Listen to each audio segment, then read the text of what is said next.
Donc, par exemple ici, si je dessine le sommet A, B et un autre arc, par exemple, ça j'ai l'arc 1, j'ai l'arc 2, la sommet, par exemple, A, B, et C, par exemple ici j'ai une boucle C. Bien, on va dire que oui. Ou bien si, par exemple, on va enlever on va garder la boucle. Ici, j'ai le sommet B, il est adjacent à A.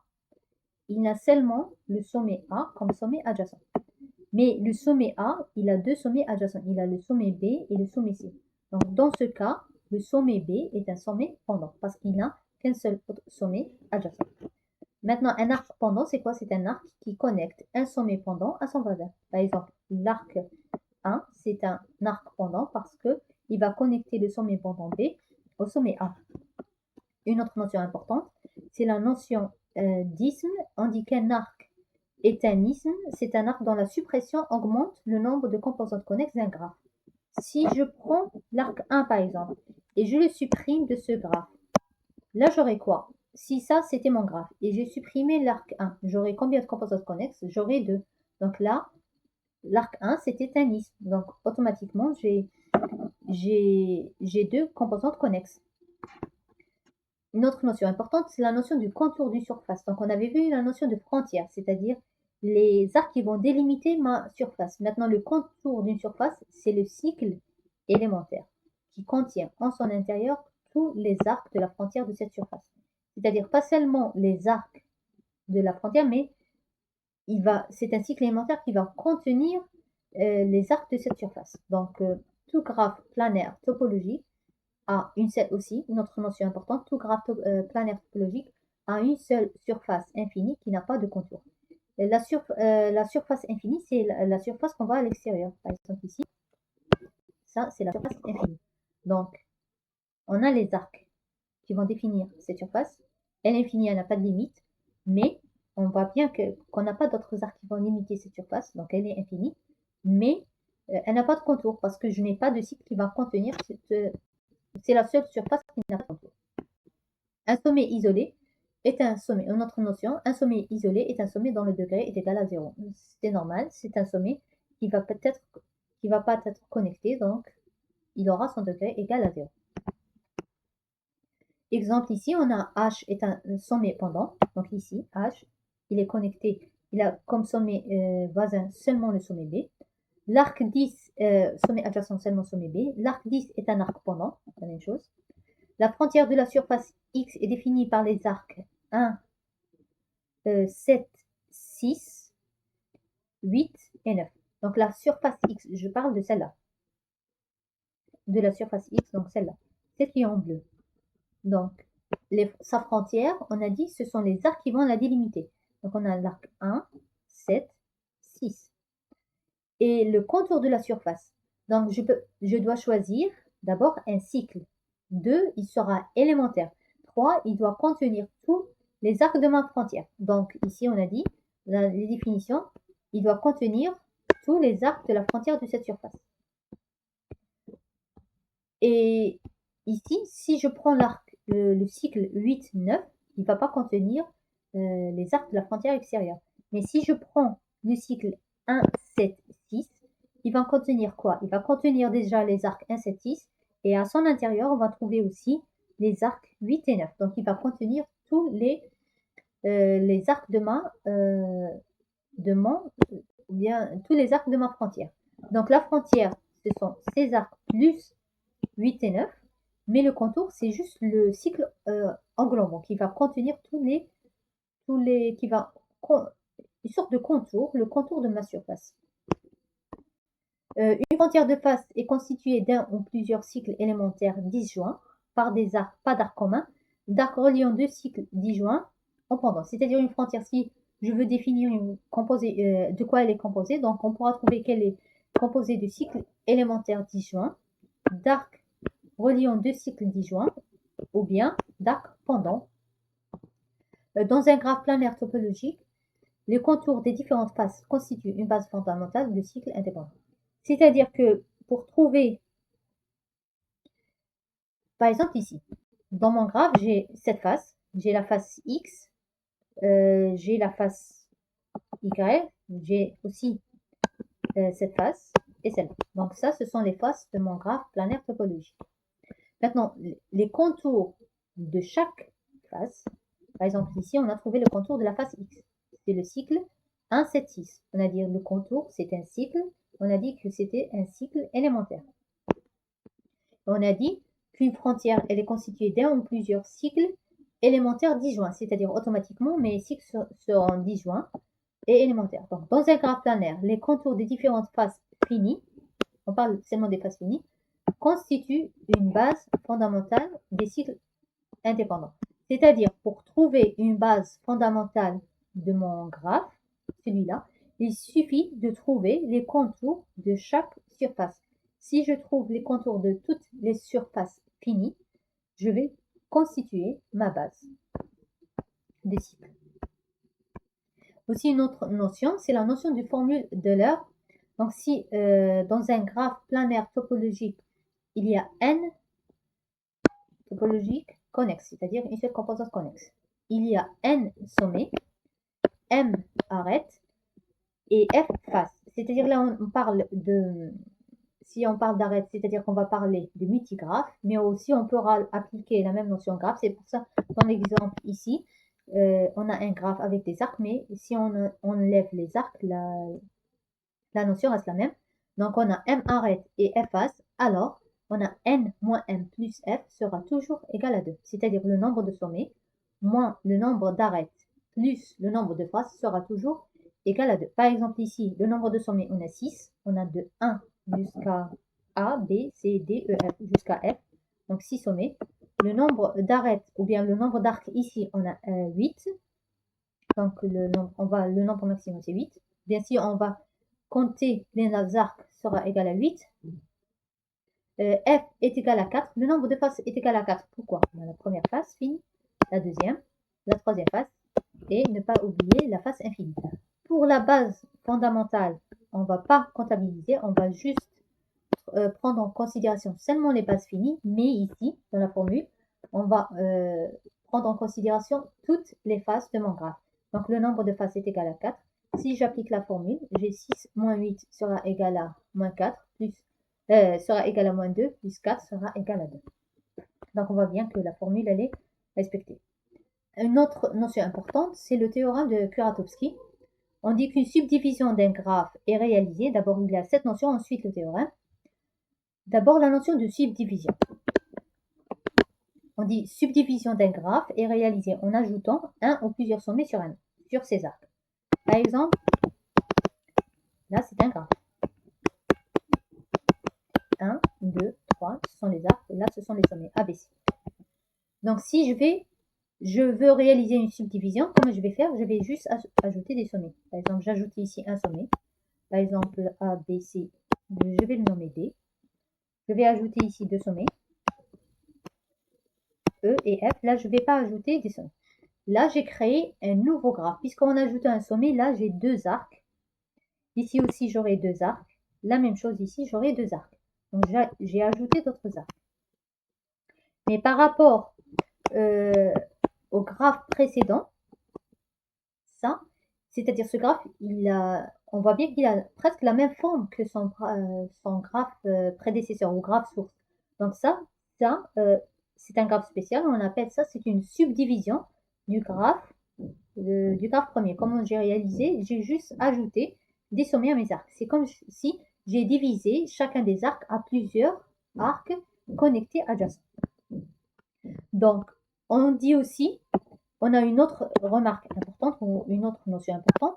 On a le K33, on a vu aussi dans les cours précédents ce que veut dire un K33 et un K5 ne sont pas planaires. C'est-à-dire vous allez prendre ces graphes, vous allez trouver qu'ils ne sont pas planaires. Donc le théorème, il dit quoi? Un multigraphe G est planaire si seulement s'il ne contient pas une subdivision de K33 ou d'un K5. C'est-à-dire la seule manière, c'est-à-dire que on va lire dans le sens contraire. Si vous avez un graphe qui est une subdivision d'un K3-3 ou bien d'un K5, automatiquement votre graphe ne sera pas planaire. C'est-à-dire par exemple un K3-3, par exemple c'est celui-là. On a dit toujours on peut dessiner automatiquement ces graphes. Si je vais le subdiviser, donc le K3-3 n'est pas planaire, sa subdivision, le graphe généré par cette subdivision aussi n'est pas planaire. Donc ça c'est le théorème de Kuratowski. C'est-à-dire la seule manière d'avoir un graphe planaire si, seulement si, il ne contient pas une subdivision. Il ne contient pas, c'est pas, il n'est pas une subdivision. Il ne contient pas, on ne va pas trouver dans ce graphe une subdivision d'un K3-3 ou bien d'un K5. Par exemple, ce multigraphe n'est pas planaire car il ne contient il contient une subdivision d'un K3-3. Donc ici on a ajouté un sommet et ici on a ajouté un sommet au K3-3. Autre notion, le graphe dual associé à un graphe. Donc soit j'ai un graphe planaire, connexe et sans sommet isolé. Son graphe dual est obtenu. Donc on a un graphe planaire, on a un graphe connexe et il n'a pas de sommet isolé. C'est-à-dire qu'il n'est pas composé d'un sommet qui est isolé, dont le degré est égal à 0. Donc un graphe dual est obtenu comme suit. Son graphe dual est obtenu. On associe à chaque face de G un sommet dont G étoile.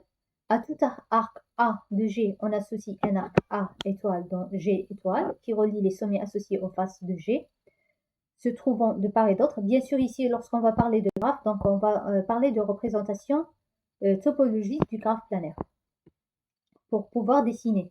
C'est-à-dire pour pouvoir dessiner le graphe dual, on doit pouvoir avoir un graphe planaire, mais aussi on doit avoir la possibilité de définir ses faces. Donc, on doit se concentrer sur, on pourra utiliser ou bien dessiner le graphe dual par rapport à la représentation topologique du graphe planaire.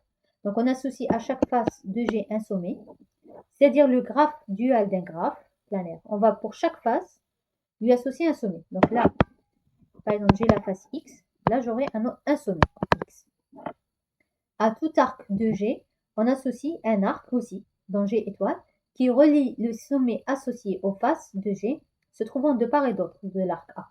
Donc, puisque les arcs doivent relier des sommets, mais puisque là, il va représenter la face X, si par exemple là, c'est la face Y,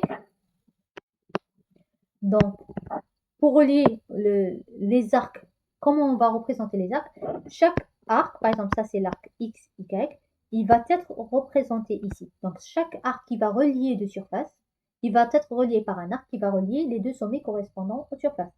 Donc ici, la direction, donc on va choisir ici, X est à gauche de l'arc. Donc, on va dire, est à gauche, la surface est à gauche de l'arc et Y est à la droite de l'arc. Donc ici, la direction de mon arc dans le graphe dual sera de X vers Y, c'est-à-dire de la face qui est à gauche de la face qui est vers la face qui est à droite. Le graphe dual aussi, on va trouver que le graphe dual de ce graphe sera planaire, connexe et sans sommet isolé. Donc à chaque cycle, ensuite je vais vous montrer comment on va définir le graphe dual.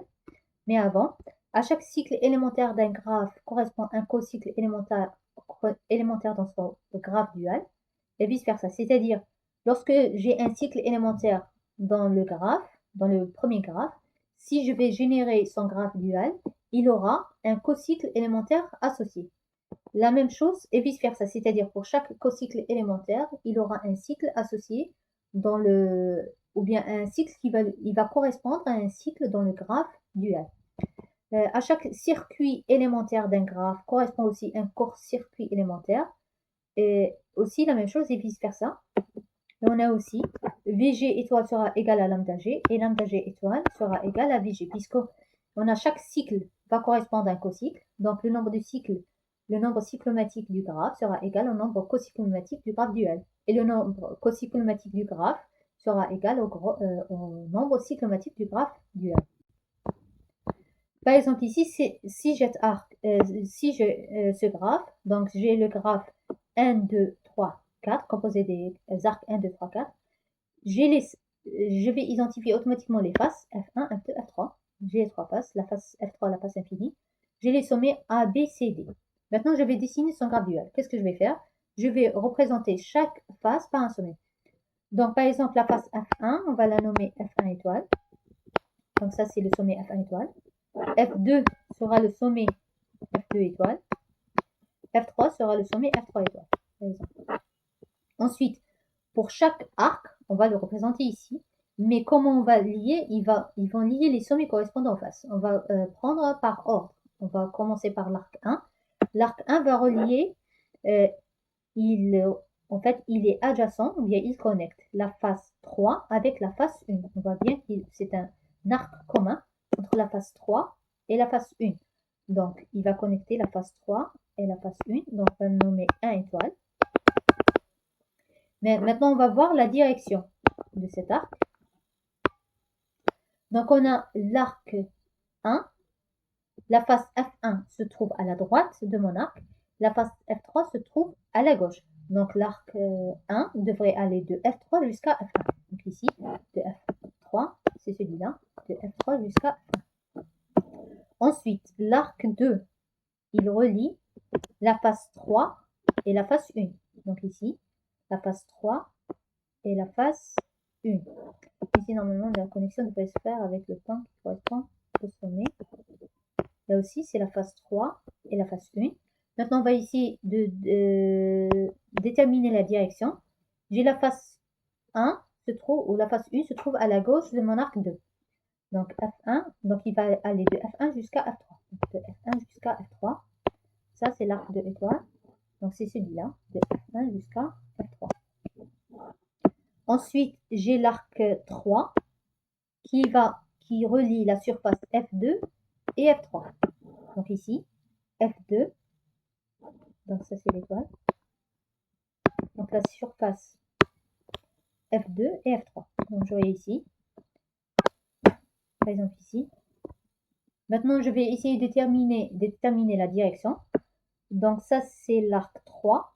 Donc la direction F2 se trouve à la droite et F3 se trouve à la gauche. Donc de F3 jusqu'à F2.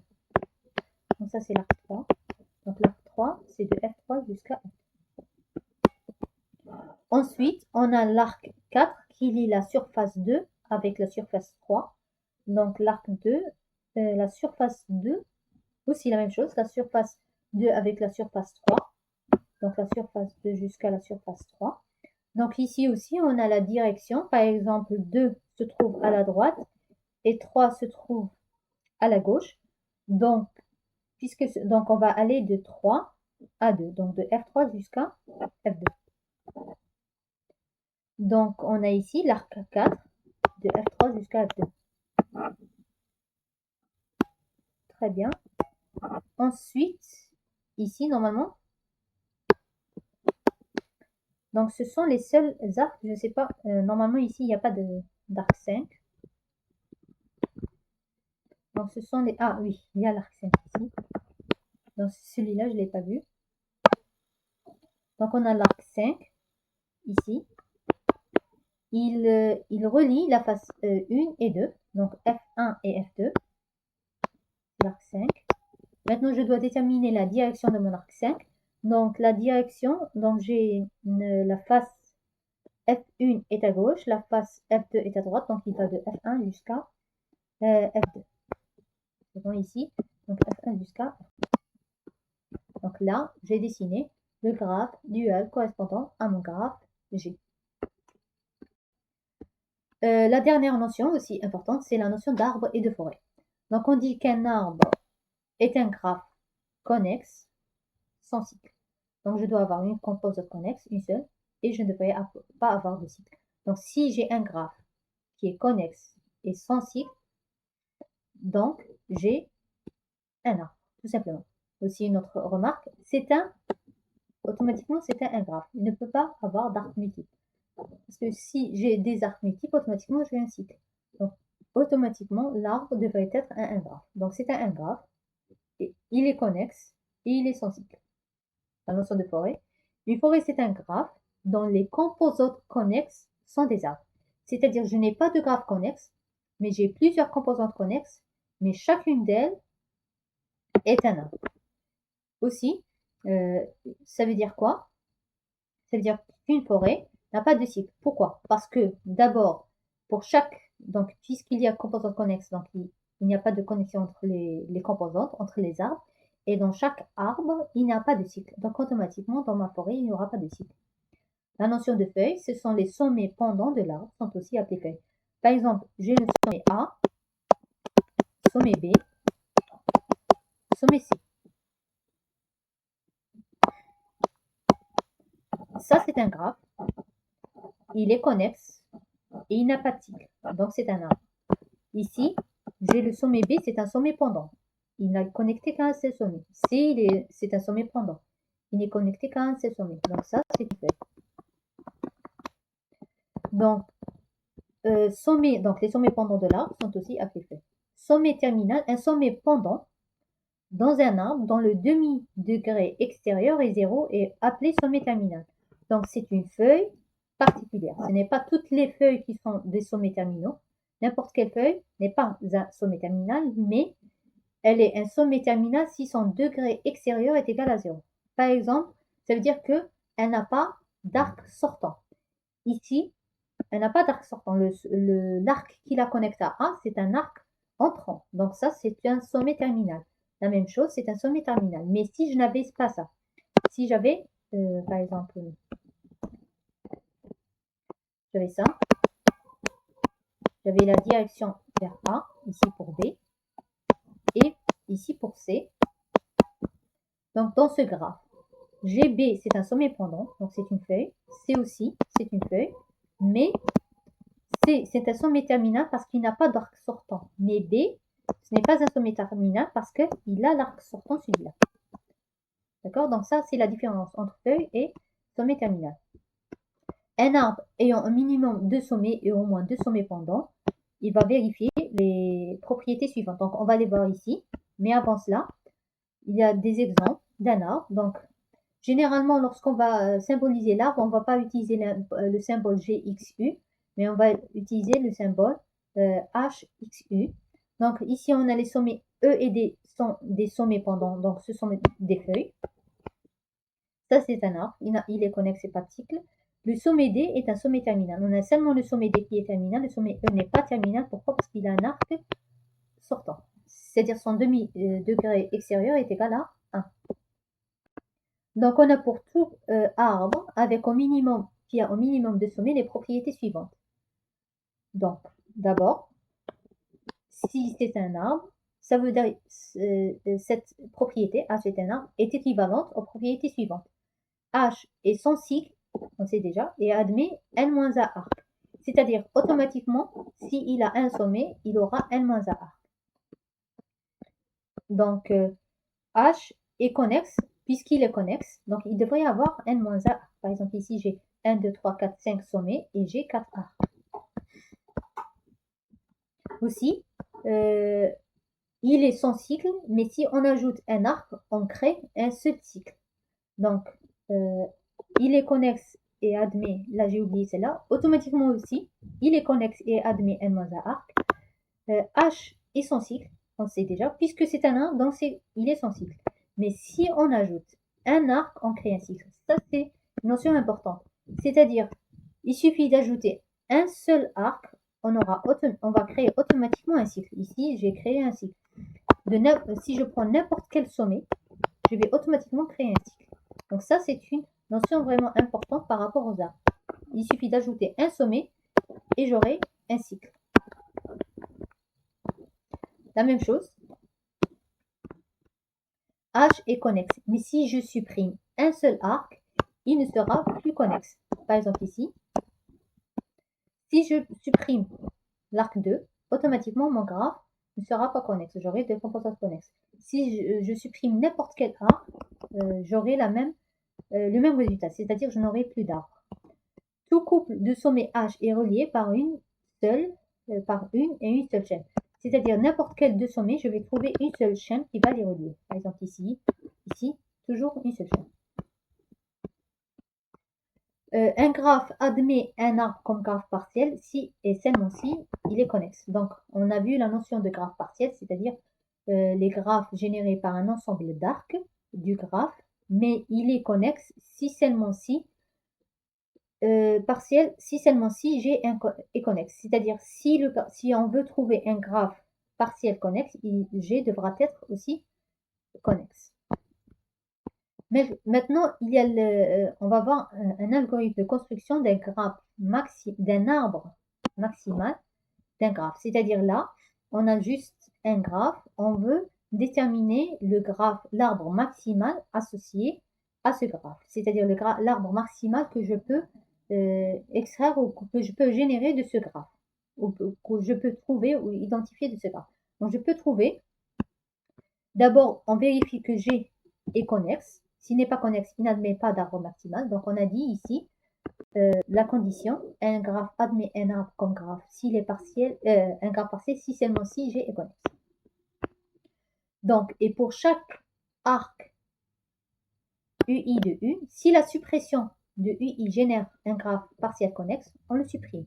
Sinon, on le garde. C'est-à-dire, si je vais, on va prendre par ordre des numéros des arcs, je vais commencer par l'arc 1, je supprime l'arc 1. Si le graphe restant reste connexe, je garde la suppression. Si je vais générer deux composantes connexes, je vais remettre l'arc. C'est-à-dire que je ne vais pas le supprimer. On supprime les arcs qui ne vont pas générer de composantes connexes lors de leur suppression. Arrêtez quand il n'y a plus d'arc à supprimer. C'est-à-dire, je suis passé par tous les arcs. À la fin, je ne peux plus supprimer d'arc. Là, j'arrête et le résultat, après la suppression, le graphe résultat, ce sera l'arbre maximal. Là aussi, une autre notion, c'est comment on va construire une base des cycles d'un graphe connexe. Donc, c'est un autre algorithme. Donc, le premier, c'était pour déterminer le graphe maximal. Pour le deuxième, c'est pour construire une base des cycles des graphes connexes. Donc, d'abord, on doit vérifier que G est connexe. S'il n'est pas connexe, appliquez les étapes suivantes pour chacune de ces composantes connexes. C'est-à-dire, pour trouver la base, je vais prendre chaque composante connexe de ce graphe et je vais lui appliquer cette méthode. D'abord, pour chaque graphe, pour chaque composante connexe qui n'est pas connexe, trouver l'arbre maximum de ce graphe. Donc, on a vu la méthode de comment on trouve l'arbre maximum. Ensuite, à chaque fois lorsque je vais ajouter un arc, on a dit un arbre, c'est à chaque fois qu'on ajoute un arc, on va automatiquement créer un cycle. Donc, l'ajout de chaque arc UI de X moins V, en fait, ça, c'est pas X moins V, en fait, c'est de U moins V, c'est-à-dire des arcs qu'on a enlevés. X moins V, c'est-à-dire les UI de X moins V, ce sont les arcs qu'on a enlevés. Séparément, on va déterminer un cycle élémentaire de mu I. C'est-à-dire ici, par exemple, j'avais un graphe.